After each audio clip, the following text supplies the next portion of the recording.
Today I'm a bit like Nick Valentine from Fallout 4. If you don't play the game, he is a detective. And today we will hopefully solve the case how Bethesda did these cool looking mushroom explosion clouds. But before we dive into the topic, here is a real life example. What we see here is an explosion. And as you notice, there is a lot of complex movement and conversion from gas to smoke and stuff like that happening. And this is a lot of complexity for a real-time game. Especially, it's really hard if you have only particles without any extra features. Here's an example from an older game. It is Mercenaries 2, World in Flames. And what they did is to have a full screen blend effect. And when this is gone, the whole mushroom is already there and there's not much movement happening anymore. One way to improve this would be to take the particles depending on their distance to the origin of the effect. And here's an example from Ruse, where this is presented very well. It looks really good. It gets a lot more interesting movement, but it's just not enough in comparison with the gas rolling around the donut shape. In Fallout 3, they did a really interesting approach because they added some basic geometry and moved some textures along these geometries. And as you see here, the explosion happens and there's also a bright flash at the beginning, but not all the time. And you see how the mushroom builds up and there's really some rolling going on where the hot gases race into the air. And here's an example how this is done. Here's a basic geometry plus texture. You let it move along the geometry and then you achieve such an effect. And in Fallout 4 there was something similar, but there they moved a texture along particles. And this also looks really, really nice. But if you have a closer look, like here in the example with a dummy texture, you see that it's still a flat plane. But what Fallout achieved with that is that there's a lot more interesting motion going on. So we have now made sure that we have an interesting shape of the mushroom and an interesting motion. So what now only misses is the burning gas, which converts to black smoke over time.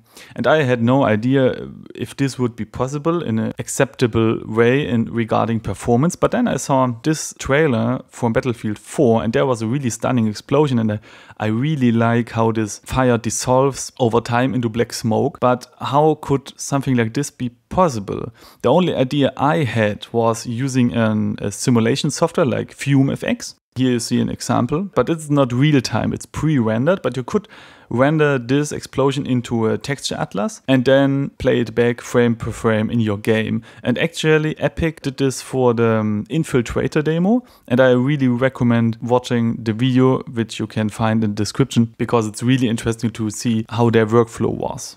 But back to our original question. Did Fallout 4 use pre-rendered textures? The answer is yes and no. I found the texture, it looks like this, and it is an Atlas texture, and it looks wonderful when it's played, and it's even loopable, but there is no fire at all. No fire, no color. And first I thought I missed something, but then I remembered a concept called gradient mapping. What it is, you see here in the example, you can redefine the values of a picture. And if you have a grayscale picture, you can just redefine, for example, what was black before is now orange and what was white before is green. And here you see what this means for our smoke texture from Fallout.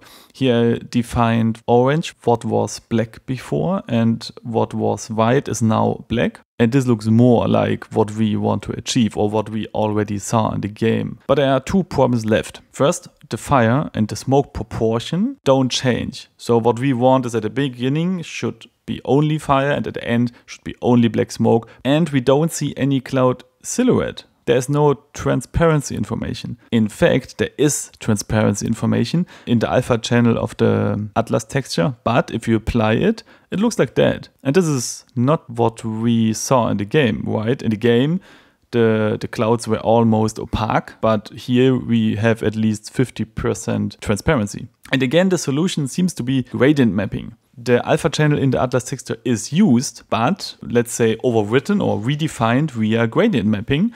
And here you see the result, and this looks way more like what we saw in the game. And these gradients we talked about are stored in textures. And let's look at the texture which is responsible for our effect here.